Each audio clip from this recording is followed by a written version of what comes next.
After discovering the Chronological Bible, one lesson I learned from a Bible teacher really helped fill in some big picture gaps. I engage with different types of Bible content to get different perspectives, concepts, and ideas for devotion, study, and meditation. 40 of 66 or 61% of Bible books are named after a person. This helps us know God uses everyday people to speak to us through His Word. So why wouldn't that extend to modern-day preachers, teachers, scholars, and translators to put a concept into language that personally speaks to us that we can trust is inspired by God? Dr. Chuck Missler's ministry was born out of the Jesus movement of the 60s and 70s that started in California. But before being a full-time in the Bible, he was a technology executive to some of the biggest companies in the world. So his teachings can get technical and scientific. But he is also a biblical fundamentalist that believes in a very literal interpretation of the Bible.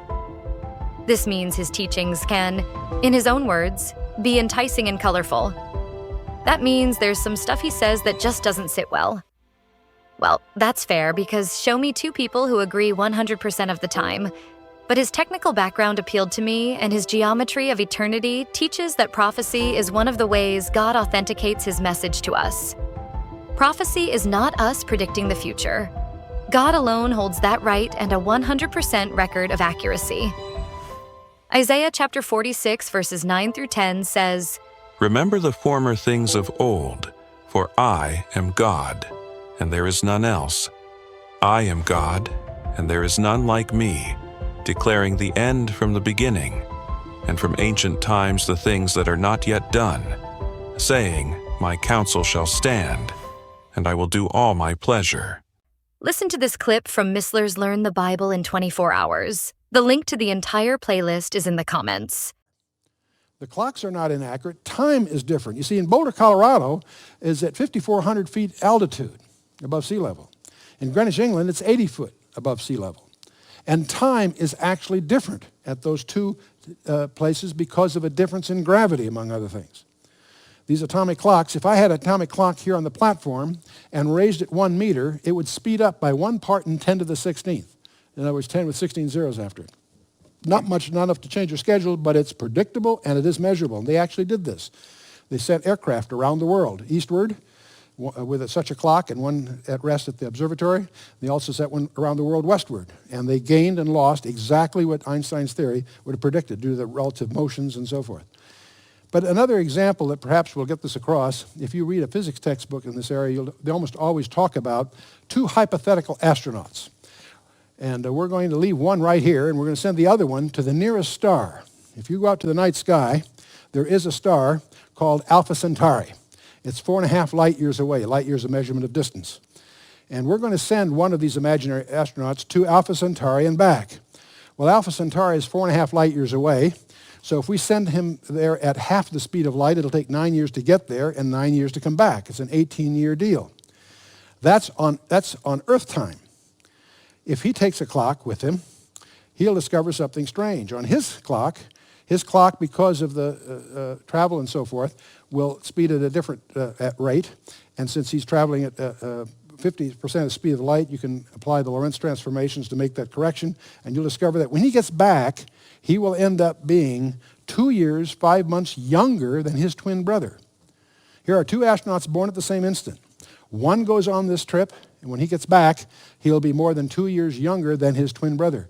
And if that doesn't bother you, you weren't listening carefully.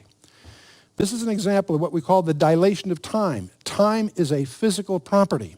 It varies just as length, mass, and other things vary due to Einstein's theory of relativity. And so to dramatize this further, suppose we could send him, assume we could, send him at almost the speed of light, say 99.99% speed of light. 4.5 light year trip, round trip would be 9 years. On our clock, on his clock, it would be 33 days. So that gives you a feeling for, it should help you understand that time is not an absolute, it's variable. It's not uniform. Time is a physical property. It varies with mass, acceleration, and gravity, among other things. And this is an insight that is profoundly useful as we approach some of the subjects we're going to talk about in this study. You and I, we now know, exist in more than 3. In fact, the experts tell us we live in 10 dimensions. See, all of us think of time as being linear. When we were in school, the teacher went to the blackboard and wrote a line, starting at the left and going over to the right. And the left end of the line was the birth of a famous person, the founding of an empire, what have you. And the right end of that line would be the death of that person or the fall of that empire. All of us have made timelines in school. Well, because of that background, it's natural for us when we encounter the concept of eternity, we tend to jump to the conclusion that it's sort of like a line that starts at infinity on the left and goes to infinity on the right. In other words, we think of eternity as having lots of time. Well, that's good poetry. It makes a nice verse in Amazing Grace, the 4th verse and what have you. But it's bad physics. Because, let me ask you a question. Is God subject to the restrictions of mass or acceleration or gravity? Hardly. He is not simply somebody with lots of time, as we tend to imagine eternity, but he is outside the dimensionality of time altogether. And that is his uniqueness, and he uses that to authenticate his messages to you. That's what Isaiah means when he says, "Thus saith the high and lofty one that inhabiteth eternity." Now, since God has the technology to create us, he certainly has the technology to get a message to us. The challenge is, how does he authenticate his message? How does he let us know that the message is really from him and not some kind of contrivance or a fraud of some kind? Well, one of the ways he authenticates it, there's several ways. One of the ways, he declares the end from the beginning, and from ancient times the things that are not yet done. In other words, he writes history before it happens. We call that prophecy. Many people ask me, "Chuck, what's your profession?" I say, "I'm a history teacher. I teach history in advance." And of course, I'm being only a little bit facetious there. And the geometry of eternity, if I take this line that we have on the screen here, and if I bring it out to you in 3 dimensions, imagine this curved line is coming out at you from the screen. It's a line. And we are at a point in this line that we'll call the present. Behind us is the past, ahead of us is the future. For us, life is a sequence of events. And we can move forward and look back. We can't look forward or move back, but that's a whole other discussion for another time. For someone who is outside the dimension of that linear length of time, say an eternity, that person that's outside that line can see the past, the present, and the future simultaneously. Let me give you an analogy. Suppose you're watching a parade, the Rose Parade at the first of the year or whatever your hometown might have. For you, as you're sitting on the curb, around the corner comes the marching units, the bands, the floats, the whatevers. For you, the parade is a sequence. They come around the corner, they go by you, and they go around the next corner. So that's like life is. It's a sequence. But for someone who's not in the plane of that parade's existence, say in a helicopter above the parade, they can see the staging area where all the floats are getting prepared, ready to start.